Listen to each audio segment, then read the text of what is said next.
ગાણું નહીં ગીત નહીં રાગ રાગીણી પણ વિંધે વિંધે ચરર રચિત હર રે આ તો દુહોય મારા દેહનો નહીં ગાણું નહીં ગીત નહીં રાગ રાગીણી પણ વિંધે ચરર રચિત દુહો અમારા દેહનો. હું અમિત ધોરડા.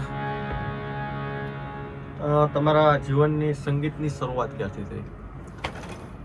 મારી 8 વર્ષની ઉંમર હતી ત્યારથી મેં સંગીતમાં રસ લેવાનું શરૂ કર્યું. આમ તો અમે સોની, અમારો ખૂબ બેકગ્રાઉન્ડ ફેમિલી સોની વેપારમાં, અમારે સોનીના કામકાજમાં, પણ મારા દાદા અને મારા પપ્પા એ ગુજરાતી લોકસંગીત લોક સાહિત્યમાં સારી રુચિ ધરાવે સાંભળવા માટે, એક સારા શ્રોતા તરીકે. એટલે લોકો સુધી એ પણ વાત પહોંચી અને ઘણા બધા કલાકારો અમારી ત્યાં ઘરે આવતા, પૂજ્ય નારાયણ સ્વામીથી લઈને ઘણા બધા આર્ટિસ્ટો અમારા ઘરે આવરો જવરો રહેતો. એટલે એ માહોલમાં હું રહ્યો. એ સાંભળતા સાંભળતા મને લોકસંગીતની પ્રત્યે રુચિ વધી. કેટલા વર્ષથી આ કરતા હશો સંગીત? સંગીતનું ઓન ફ્લેજ લોકો સામે 2019થી હું કરું છું, પણ શીખવાની જર્ની 2011થી શરૂ કરી હતી. ભજન તો બધાય ગાય છે, પરંતુ જે રીત છે ભજનની અને વિસ્તારિકતા સમજાવવાનો જે વિચાર આવ્યો એ કઈ રીતના આવ્યો? ભજનમાં કંઈક માર્મિકતા હોય, કંઈક એમાં જીવનનું મૂલ્ય પડ્યું હોય એ છે. અને ભજનમાં થોડા શબ્દોમાં ઘણું બધું કહેવાનું છે. જીવનનો આખો સાર જે ગ્રંથો પુરાણો ઉપનિષદોમાં છે એ એક 4 પંક્તિના ભજનમાં પણ કીધું છે. તો એ ભજનની અંદર જે ગુઢાર્થ છે એ શાંત ચિત્તે જો તમે સાંભળો, એને શાંત ચિત્તે સમજવાની કોશિશ કરો તો એમાં બધો મર્મ પડ્યો હોય છે. એટલે મને એવું થયું કે પૂજ્ય નારાયણ સ્વામી, પૂજ્ય કાનદાસ બાપુ એ ભજનો ગાતા, એમાં કંઈક વજન હતો અને એ ભજનોને હું લોકો સુધી એક સમજાવીને એમાં એક કડીમાં જે પ્રાણ છે એ લોકો સુધી પહોંચે એવો મારો પ્રયાસ. યુવા તરીકે એક ભજન તમે કઈ રીતે જુઓ છો? કેમ કે યુવા અત્યારે અલગ ટ્રેક ઉપર બધા વયા ગયા હોય, ભજન એક યુવા તરીકે આપ કઈ રીતે જુઓ? ભજન એક આપણને જીવનમાં એક કહેવાય કે મેન્ટર તરીકે એક રસ્તો બતાવે છે, એક માર્ગદર્શન આપે છે. એટલે જીવન આપણને મોટિવેશન જો પૂરું પાડતું હોય તો એ ભજન પાડે છે. તમે જે ગાઓ છો તે ભજનમાં એવું તો શું બાબતો છે કે જે લોકો જાણવા જેવી હોય છે? દાખલા તરીકે એક ભજન છે, એ ભજન વિના મારી ભૂખ નહીં ભાંગે, સમરણ વિના મારી તલબ ન જાય રામા, સમરણ વિના મારી તલબ ન જાય. આ સિમ્પલ એમ છે કે ભજન વિના મારી ભૂખ નહીં ભાંગે. હા, હવે આમાં લોકોના હૈયા સુધી જો પહોંચાડવું હોય ને લોકોને આમાં ઇન્વોલ્વ કરવા હોય, લોકોનું આમાં ક્યાં હિત સમાયેલું છે એ કરવું હોય તો સિમ્પલ કીધું છે, એ પાંખ વિના પંખી કેમ કરી ઉડશે,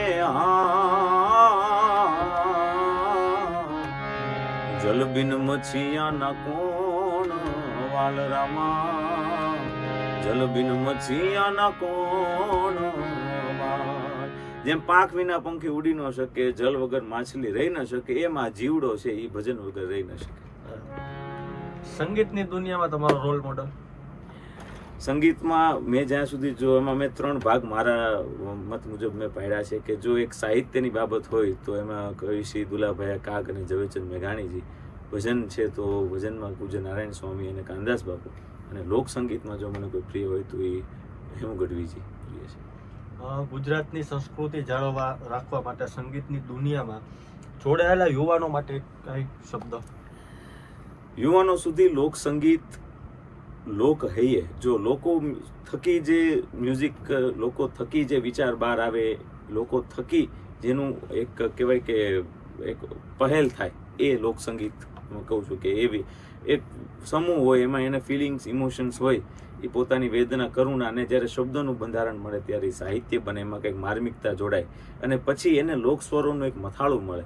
એ અલગ અલગ પ્રાઇન્ટવાઇઝ અલગ અલગ હોય.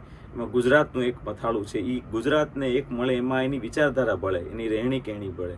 તો એ અત્યારના સમયમાં ગુજરાતના યુવાનોની રહેણી કહેણી અલગ છે, એના વિચારો અલગ છે, એનું આચરણ કંઈક અલગ છે. તો એને ગમતા અંદાજમાં આ લોકસંગીત એમને સ્પર્શે એમના હૃદય સુધી. કારણ કે ગમે એટલા વર્ષો આજથી પણ ઘણા બધા વર્ષો વયા જશે, પણ લોકસંગીતનું જે સોનું છે એ સોનું જ રહે. એના ઘાટ ફરે, આભૂષણો એના અલગ અલગ બને, પણ સોનું એ સોનું જ રહે, એ 24 કેરેટ જ રહે. તો એ હું એમ ગુજરાતના બધા યુવાનો છે એમને એટલું કહેવા હું માગું છું કે આ ફોક જેમ છે એમ તમે જો એને સાચું હોય ધરોહર આપણને ગુજરાતને જો અમૂલ્ય વારસો મળ્યો હોય તો એ સંગીત લોક સંગીતનો મળ્યો છે. એટલે એને આજ એમને ગમે એની અંદાજમાં સાંભળે, એમને ગમે એ અંદાજમાં એને સ્વીકારે, પણ એને સ્વીકારે. કેટલી વાર છેલ્લો પ્રશ્ન પૂછવા માંગીશ કે યુવાનોનો આપણે જોઈએ સૌરાષ્ટ્રમાં તો કેવો ક્રેઝ રહેતો હોય છે લોક સાહિત્યમાં? હવે લોક સાહિત્ય પ્રત્યે, લોક સંગીત પ્રત્યે યુવાનો ઇન્ટરેસ્ટેડ છે, એની રુચિઓ એ બતાવે છે અને એ બહુ જ સારી બાબત છે. કારણ કે એમને ગમે અંદાજમાં એ વસ્તુ આવે છે તો એ સ્પર્શે જ અને હૃદયમાં જાય. મને ખૂબ જ એ વાતનો પણ ગર્વ છે કે આપણા ગુજરાતના યુવાનો, આપણા ગુજરાતના જે કહેવાય યુવા ધન જેને કહી શકાય, એ ખરેખર એ કલાની કિંમત કરે છે, એ લોક સંગીતને, લોક સાહિત્યને પોતાના હૃદયમાં એ જીવતું રાખે છે. અમે ધોળા પોતે સોની છે જી, અને જે આ લોક સાહિત્ય સંગીત ગાય છે, અમિત ધોળાને કઈ રીતના આવો વિચાર આવ્યો અને ક્યારથી આ વસ્તુ કઈ રીતના આગળ વધી અને લોકો ક્યારથી અમે ધોળાને ઓળખતા થયા, શું કહેશો? મને એક સાંભળતું આવો કમ્પોઝિશન્સ, ત્યારે મને એમ થતું કે આ કમ્પોઝિશન્સને એક સારા લેવલથી, એક સારા વિચારથી અને જો લોકો સુધી રજૂ થાય તો ખૂબ, માનો કે અમે અમારું સોનીનું કામ, એટલે અમે સોનીમાં દાગીનો છે તો એ દાગીનો એક ટ્રેમાં નીચે અંદર ખૂબ સરસ મજાની ટ્રે હોય, એમાં એને શોભે તો એ દાગીનો ખૂબ એની રિચનેસ વધારે. તો એ જ રીતના આપણો આ દાગીનો છે, એક હેરિટેજ છે, એક આભૂષણ આપણને અમુક અમૂલ્ય ભેટ છે ગુજરાતી લોકસંગીતની. તો એ રીતના હું રજૂ કરું લોકો સામે તો એને કંઈક અલગ, તો એ મેં પ્રયત્ન કર્યો, એ પ્રયત્ન મારો સફળ રહ્યો. લોકોએ ઘણી બધી એને એપ્રિસિએશન આપ્યું અને ખૂબ જ લોકોને સ્પર્શ્યું છે.